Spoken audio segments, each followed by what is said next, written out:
You know, there's something they don't tell you about getting old. It's not the aching knees or the reading glasses you can never find. It's the weight. The weight of all those moments when you almost spoke up, but didn't. When you almost told the truth, but couldn't. When you chose silence over courage. Because, well, that's just what we did back then. I'm here today with three remarkable people. They're not celebrities. They didn't cure diseases or win wars. They're just folks like you and me who lived quiet lives in small towns, raised families, paid their bills, and went to church on Sundays. But inside each of them is a secret so profound, it shaped every single day of their lives. Today, for the first time, they're going to share what they've been carrying. And I promise you, their stories will make you think about your own life differently. So pour yourself a cup of coffee, get comfortable, and let me introduce you to some of the bravest people you'll ever meet. Well, let me start by saying I loved my wife. Martha was my companion for 58 years. We had a good marriage, not perfect, mind you. Nobody's is but good. We raised 3 kids who turned out decent. We never went to bed angry. We said our prayers together every night. But there was someone else. Before Martha, her name was Eleanor. Arthur's hands shake slightly as he reaches for a cigar box hidden in his desk. This is going to sound like something out of a movie, but I swear to you, it's all true. It was 1958. I was 22 years old, fresh out of the army, working at my father's hardware store in Cleveland. Eleanor walked in one Tuesday afternoon looking for paint.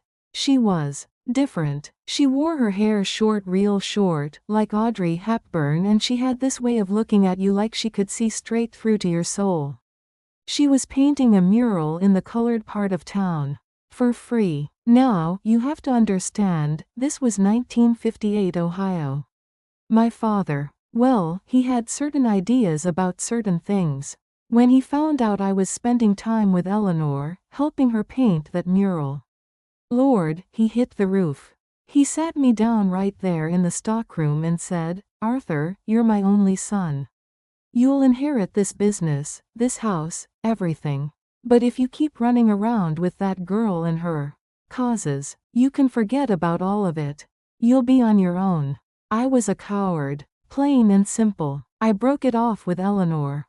Told her I wasn't ready for something serious. She looked at me with those eyes, and she knew. She knew I was choosing money and comfort over her. 3 months later, I married Martha. She was safe. Her family went to our church.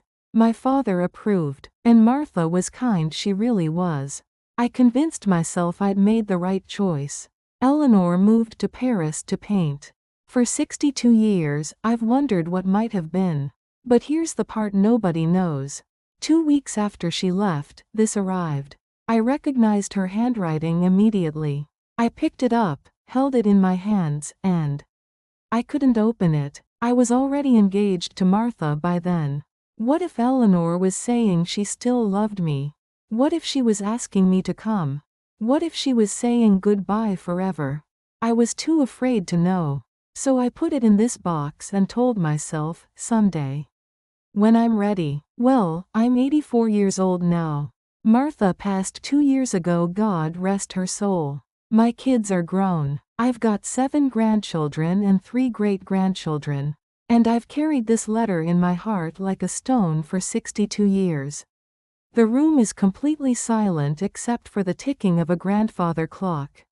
I want to open it now. Right here. Because I think it's time I stopped being afraid. Arthur's weathered hands slowly, carefully open the envelope. The sound of paper is amplified. His hands tremble. He puts on his reading glasses. His eyes scan the page, filling with tears. My dearest Arthur, I am not writing this letter to make you feel guilty. You made your choice, and I respect it. Your father was a hard man, and I know how much you feared disappointing him. I want you to know something, though. You taught me to see beauty in ordinary things. The way light hits a rusty nail. The dignity in a hard day's work. Because of you, I will spend my life painting the world with the kindness you showed me. I will be in Paris. And every year on your birthday, October 14th, I will go to the Pont Neuf Bridge at sunset. I will stand there for 1 hour and think of you. I will do this for as long as my legs can carry me. This is not a burden. This is my gift to you. You will always have a place in this world where you are remembered with pure love, no regrets, no bitterness. Just love. Paint your life with all the colors you can find, my dear Arthur. Eternally yours, L. Arthur. She waited for me every birthday, and I sat at dinner tables with my family, blowing out candles, while she stood on a bridge in Paris. Thinking of me. Martha gave me a good life. But Eleanor gave me something else. She gave me grace, and I was too afraid to even receive it. I'm telling you this now because I don't want anyone else to live like I did. Don't let fear make your choices. Don't let other people's opinions lock you in a cage. I had 62 years of what ifs. Don't you do that to yourself. Arthur has since donated his entire collection of model ships to a children's hospital. On each one, he painted a small dedication for Eleanor, who taught me about beauty. You know, when we're young, we think we have all the time in the world to make things right. We think, I'll tell them next year. I'll do it when the time is right. But time has a funny way of slipping through your fingers like water. The people you're about to meet learned that lesson too. But they also learned that it's never too late to tell the truth. People in this town think they know my story. Margaret Wilson, widow of James Wilson, war hero. Purple Heart recipient. Coach of the championship Little League team of 1979. The man who could fix any roof, any engine, any problem. That's the story. But it's not the whole truth. Jimmy came back from Korea in 1953. On the outside, he looked fine. Big smile, strong handshake, eyes that crinkled when he laughed. We got married in 54. Had our son David in 55. Bought this house in 56. We were living the American dream.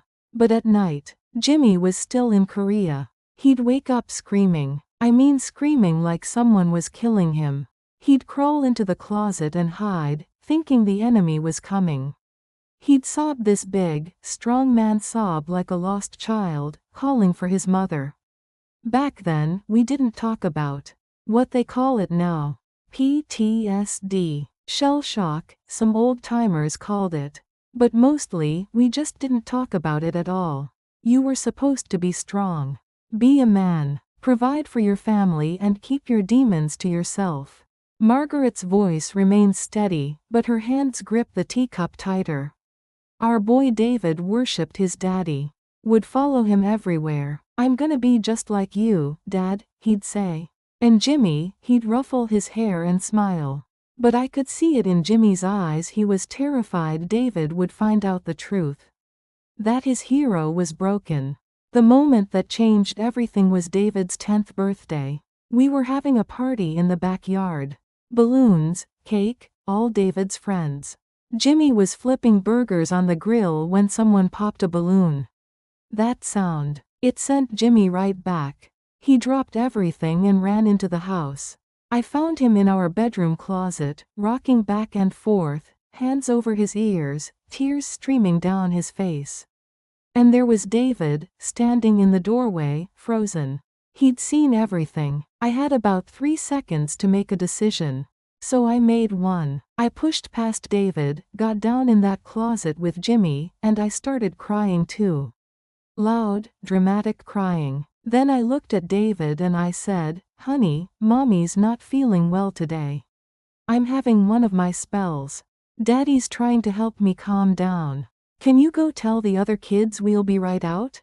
David looked confused, but he left. And from that day forward, that became our story. Mommy was delicate. Mommy had nervous spells. Daddy was the strong one who took care of poor, fragile Margaret. I let the whole town think I was weak. I let them whisper about me at church. Poor James, having to deal with a wife like that. I took it all. Every judgmental look, every pitying comment, every bit of gossip. Because Jimmy needed to stay strong for David. And someone had to carry the weight. So I chose to carry it.